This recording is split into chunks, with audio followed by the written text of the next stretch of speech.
Assalamualaikum warahmatullahi wabarakatuh. Halo semuanya, perkenalkan nama saya Siti Raina dengan nomor NIM 401231119 dari kelas 5E dengan tugas mata kuliah Hukum Humaniter.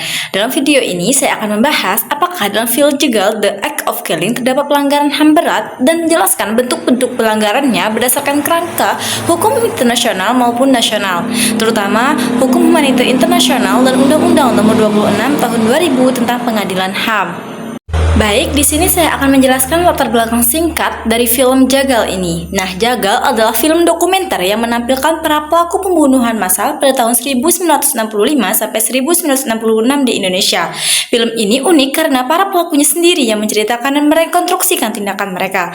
Tidak ada tokoh fiksi, semua testimoni berdasarkan dari mereka yang benar-benar terlibat dalam pembunuhan, penyiksaan, pengejaran, pemerasan, dan penangkapan terhadap orang-orang yang dituduh komunis. Dan yang kedua yaitu, apakah ada pelanggaran HAM berat? Jawabannya iya. Film ini menggambarkan berbagai tindakan yang masuk dalam kategori pelanggaran HAM berat, sebagaimana diatur dalam Undang-Undang Nomor 26 Tahun 2000. Di sini menjelaskan bahwa pelanggaran HAM berat mencakup kejahatan genosida dan kejahatan terhadap kemanusiaan, dan juga terdapat di Statuta Roma 1998, khususnya pasal 7 tentang Crimes Against Humanity. Nah, prinsip hukum humaniter internasional, walaupun konflik 1965 bukan konflik bersenjata internasional, tetapi standar perlindungannya terhadap warga sipil tetap berlaku melalui norma jus cogens.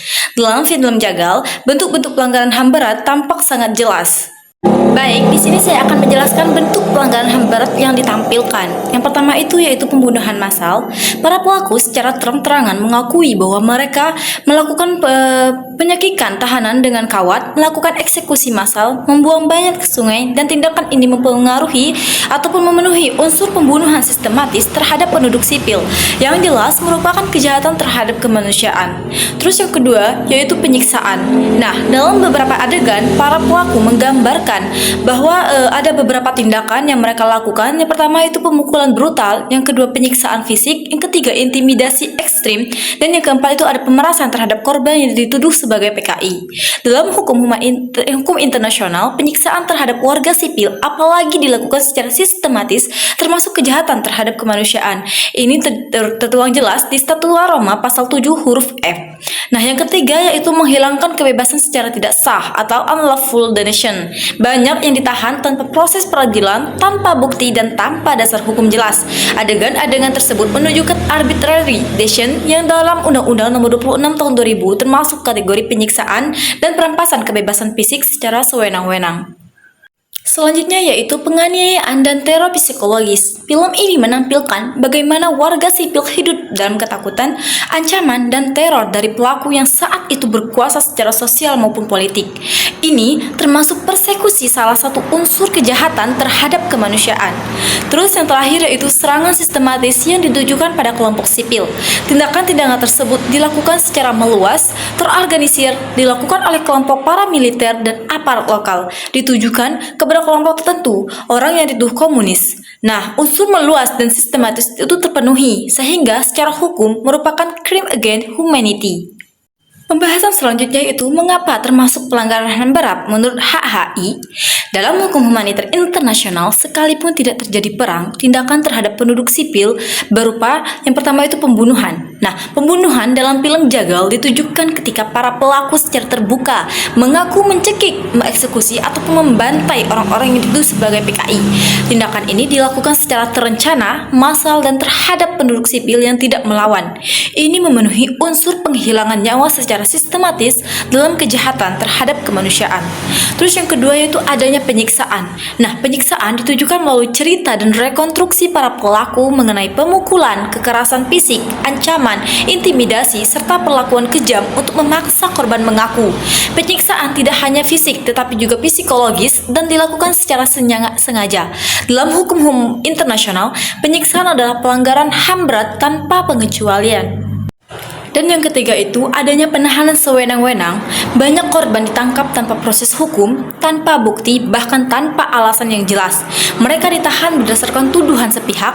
Penahanan tanpa dasar hukum yang sah atau tanpa peradilan adalah bentuk pelanggaran HAM berat karena merampas kebebasan individu secara paksa. Terus yang keempat itu adanya persekusi dan teror psikologis. Film ini menunjukkan bagaimana kelompok kelompok paramiliter menebarkan ketakutan kepada masyarakat. Teror ini muncul melalui ancaman intimidasi dan propaganda yang menstigmakan korban sebagai musuh negara. Persekusi adalah tindakan penindasan sistematis terhadap kelompok tertentu, dalam hal ini orang-orang yang dituduh sebagai komunis. Dan yang terakhir itu yaitu adanya kekerasan yang meluas dan sistematis. Nah, di sini itu kekerasan dalam film tidak dilakukan oleh individu acak, tetapi oleh kelompok yang terorganisasi atau terorganisir dan dibenarkan oleh kondisi politik saat itu. Aksi tersebut terjadi di banyak wilayah, melibatkan banyak pelaku dan berlangsung sangat lama. Ini memenuhi syarat dengan kata meluas sehingga memunculkan banyak korban dan sistematis sehingga terstrukturnya dan terencana, sehingga masuk kategori kejahatan terhadap kemanusiaan. Materi yang terakhir yaitu kesimpulan. Berdasarkan adegan, testimoni dan pengakuan dalam film Jagal, dapat disimpulkan bahwa secara substansi film ini menampilkan pembunuhan massal, penyiksaan, persekusi, penahanan, sewenang-wenang, tindakan ini manusiawi dan serangan sistematis terhadap penduduk sipil. Semua unsur tersebut masuk dalam kategori pelanggaran HAM berat, terutama kejahatan terhadap kemanusiaan sebagaimana diatur dalam Undang-Undang Nomor 26 Tahun 2000 dan Statute Roma. Sekian penjelasan dari saya. Kurang dan lebihnya saya mohon maaf. Wassalamualaikum warahmatullahi wabarakatuh.